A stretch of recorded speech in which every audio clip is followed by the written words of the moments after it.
मैं अखिल भारतीय मराठा महासंघ का प्रवक्ता हूँ।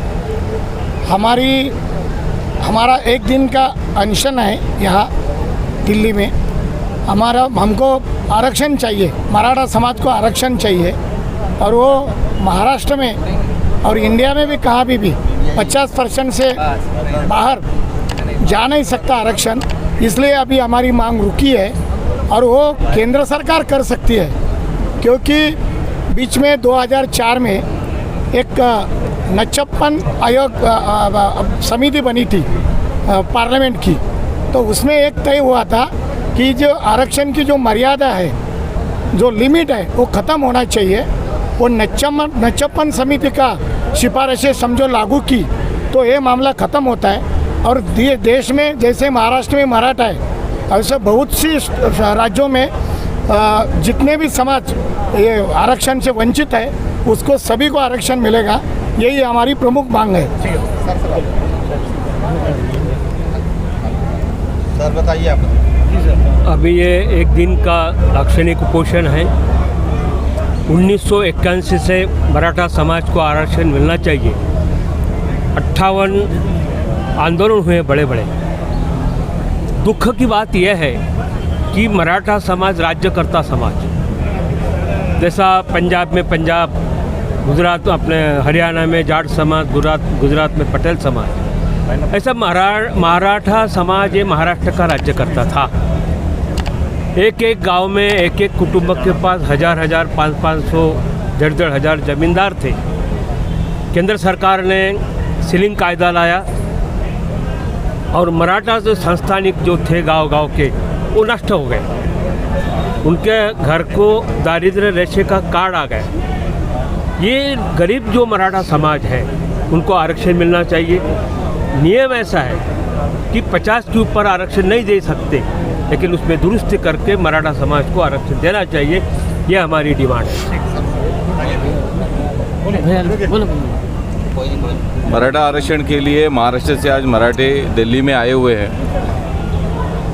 ये इसलिए हुआ है कि 2 बार महाराष्ट्र की दोनों सरकारों ने, पहले कांग्रेस राष्ट्रवादी की सरकार थी, बाद में शिवसेना बीजेपी की सरकार थी। दोनों सरकार ने दिया हुआ आरक्षण 6 महीना या 1 साल के ऊपर वहाँ पे रुका नहीं। कोर्ट में जाके एक तो हाई कोर्ट में गिर गया, दूसरा सुप्रीम कोर्ट में आके उसके ऊपर रोक आ गई। और ये आरक्षण की मांग जिस तरह से मराठा समाज की 1981 साल से चल रही है कि तब से हम लोग यही बात कर रहे थे कि मराठा समाज को आरक्षण ये उनके आर्थिक स्तर पे दे दो।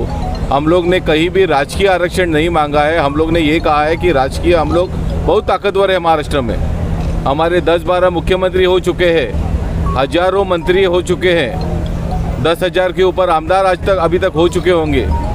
पर उससे भी जो मराठा समाज है उनको किसी को भी उसका फ़ायदा नहीं हुआ है। मराठा समाज को आरक्षण नहीं मिला है। और जिन पूरे महाराष्ट्र के सभी लोगों के लिए जिन मराठों ने अपनी ज़मीन दान करके वहाँ पे स्कूलें बनवाई, महाविद्यालय बनवाए, लेकिन पढ़ाई कराते समय, उनका शिक्षा देते समय उन्होंने पूरे गांव को, उनके समाज को, वंचित लोगों को, सबको पढ़ाई करवाई। अगर आप देखेंगे कि बाबा साहेब अम्बेडकर जी का भी जब हम उदाहरण देते हैं तो छत्रपति शाहू महाराज ने उनको स्कॉलरशिप दी। और हम लोग ने छोटे छोटे जातियों को बड़ा करने का काम किया। पर ये मंडल आयोग की सिफारिशें लागू होने के बाद में जब मराठा समाज को शिक्षा से दूर रखा गया, नौकरियों से दूर रखा गया, आज 30 साल के बाद इतना बड़ा उसमें एक अंतर आ चुका है कि मराठा समाज एक उसका जो शैक्षणिक स्तर बोलते हैं वो पूरा नीचे आ चुका है। हम यहाँ आए हैं, हमारे बच्चों के लिए आए हैं। हम तो निकल गए, लेकिन हमारे जो बच्चे हैं उनके लिए हम लोग आए हैं। आज उनको शिक्षा में आरक्षण की ज़रूरत है, आज अगर उनको नौकरियों में आरक्षण की ज़रूरत है। पर अगर ये जब हम लोग कहते हैं कि 2030 में अगर भारत सबसे युवा देश करके पूरे विश्व में एक प्रचलित होगा, पर वो युवा क्या अनपढ़ होगा, क्या गंवार होगा? और ये जो शिक्षा का जो क्षेत्र है उसमें कोई भी प्रकार के आरक्षण नहीं होती है, तो उससे मराठा समाज का बड़ा फायदा होगा। सर मराठा समाज इतने दिनों से वंचित कैसे रहा, क्या कारण रहा, किन वजहों से मराठा आरक्षण नहीं लागू किया गया, इस पर बोलिए। क्या बोलेंगे इसको? सर आज आप आए हैं जंतर मंतर पे, बोलिए।